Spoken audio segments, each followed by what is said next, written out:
Hey guys, இந்த வீடியோவில் ஆர்சிபியோட playing 11 தான் பார்க்க போகிறோம். இன்னும் நம்ம சேனலை சப்ஸ்கிரைப் பண்ணாமல் இருந்தீங்கன்னா சப்ஸ்கிரைப் பண்ணிடுங்க. வாங்க வீடியோக்குள்ளே போகலாம்.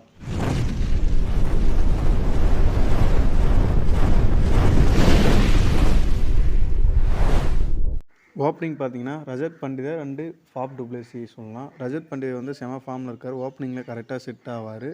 ஏன் Virat Kohli Faf to Plessis opening வரமாட்டாங்கன்னு சொல்கிறேன்னா, விராட் கோலி வந்து மோஸ்ட் ஆஃப் த டைம் வந்து ஒன் டவுனில் தான் அதிக ரன்ஸ் அடிச்சிருக்காரு. அவருக்கு ஒன் டவுன் தான் கரெக்டாகவும் செட் ஆகியிருக்கு.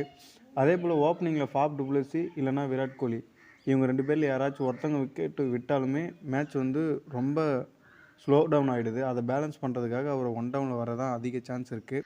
விராட் கோலியோட ரெக்கார்ட்ஸ்லாம் எடுத்து பார்த்தாலும் மோஸ்ட் ஆஃப் த ரன்ஸ் வந்து 2010க்கு அப்புறம் அவர் ஒன் டவுனில் தான் கரெக்டாக செட் ஆகியிருக்குன்னு சொல்லலாம். ஒன் சைடு வந்து ரஜத் பண்டிதர்னா, அனதர் சைடு வந்து ஃபாப் டு பிளேஸி அவருமே செம்ம ஃபார்மில் இருக்கார். ஆர்சிபிக்கு நல்லாவே ப்ளே பண்ணிகிட்ருக்காரு.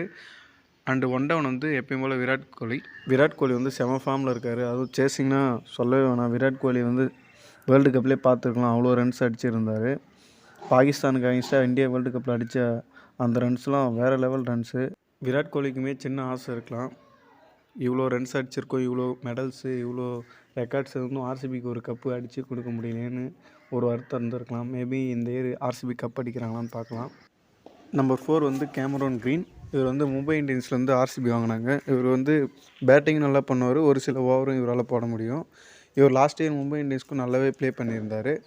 நம்பர் 5 வந்து கிளென் மேக்ஸ்வெல். இவருமே ஆர்சிபிக்கு நல்லாவே ப்ளே பண்ணிட்டுருக்காரு. வேர்ல்டு கப்லேயே பார்த்துருக்கலாம், இன்ஜுரி ஆகியும் அவ்வளோ நல்லா ப்ளே பண்ணி வின் பண்ணி கொடுத்தாரு அவங்க டீமை.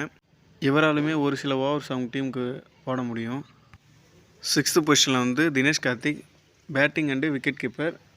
லாஸ்ட் இயர் வந்து ஐபிஎல் நல்லா அமையல, பட் ஆனாலும் வந்து ஆர்சிபி வந்து இவர் மேலே நம்பிக்கை வச்சு திரும்ப ரீட்டைன் பண்ணியிருக்காங்க. நடந்து முடிஞ்ச தமிழ்நாடுக்கு டீமில் ஆடும்போதும் நல்லா சரியாக ப்ளே பண்ணலாம். பார்க்கலாம் இந்த இயர் எப்படி ப்ளே பண்ணுறாருன்னு. 7th பொசிஷனில் வந்து மயங்க் டாகர் ஆர் கரண் சர்மா வந்து எக்ஸ்பீரியன்ஸ் பிளேயர், ஸ்பின்னர். அவர் இப்போ பேட்டிங்கும் நல்லா ஒரு சில மேட்ச்சில் நல்லா பண்ணுறாரு. அதேமாரி மயங்க் டாகரும் நல்ல ஃபார்மில் இருக்கார். அவங்க ரெண்டு பேரில் யாருன்னா ஒருத்தவங்க 7th பொசிஷனில் வந்துடுவாங்க. 8th பொசிஷனில் வந்து லோம்ரர். அவருமே லாஸ்ட் இயர் ஆர்சிபிக்கு நல்லாவே ப்ளே பண்ணியிருந்தார். நெக்ஸ்ட்டு ஆர்சிபியோட பவுலிங் யூனிட் வந்து முகமது சிராஜ் தான் லீட் பண்ணுவார். ஆர்சிபியோட பவுலிங் யூனிட் வந்து நல்லா இல்லைன்னு சொல்லிட்டு சில பேர் பேசிகிட்டு இருக்காங்க. பட்டு நல்லா தான் இருக்குது பவுலிங் யூனிட். ஜிடியோட ஃபுல் பவுலர்ஸ் எல்லாமே இறக்கியிருக்காங்க. Yash Dayal, Lockie Ferguson, Alzarri Joseph. இவங்க இந்த டீமை வச்சு தான் ஃபைனலுக்கே ஜிடி போனாங்க. 9, 10, 11 பொசிஷனில் வந்து அல்சாரி ஜோசப், முகமது சிராஜ், யாஸ் தயால் 3 பேர் ப்ளே பண்ணுவாங்க. 3 பேருமே கம்பல்சரி ஒரு 4 ஓவர் போட்டுருவாங்க. டோட்டலாக 12 ஓவர் போட்டுருவாங்க. ரிமைனிங் ஓவர்ஸ் வந்து கேமரோன் கிரீன், மேக்ஸ்வெல் இவங்களெல்லாம் ட்ரை பண்ணி ஓவர்ஸை கம்ப்ளீட் பண்ண ட்ரை பண்ணுவாங்க. அண்டு யாஸ் தயாலுமே நல்லா ப்ளே பண்ணிகிட்ருக்காரு. ஆர்சிபிக்கு லெஃப்ட் ஆர்ம் சீமர் இல்லை, அந்த பிளேஸில் இவர் நல்லா ப்ளே பண்ணுவார். அண்டு லாகி ஃபெர்குசனை எடுத்து வச்சுருக்காங்க.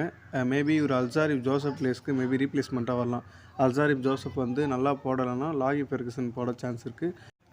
லாகி ஃபெர்குசனுமே 150+ போடக்கூடிய கெப்பாசிட்டி அவருக்கு இருக்குது. அவருமே நல்லா ப்ளே பண்ணுவார். இது மாதிரி சிஎஸ்கேவோட பிளேயிங்கில் ஒன்றும் வீடியோ போட்டிருக்கேன். இன்னும் யாரும் பார்க்கலன்னா போய்ட்டு பார்த்துருங்க. Thank you so much.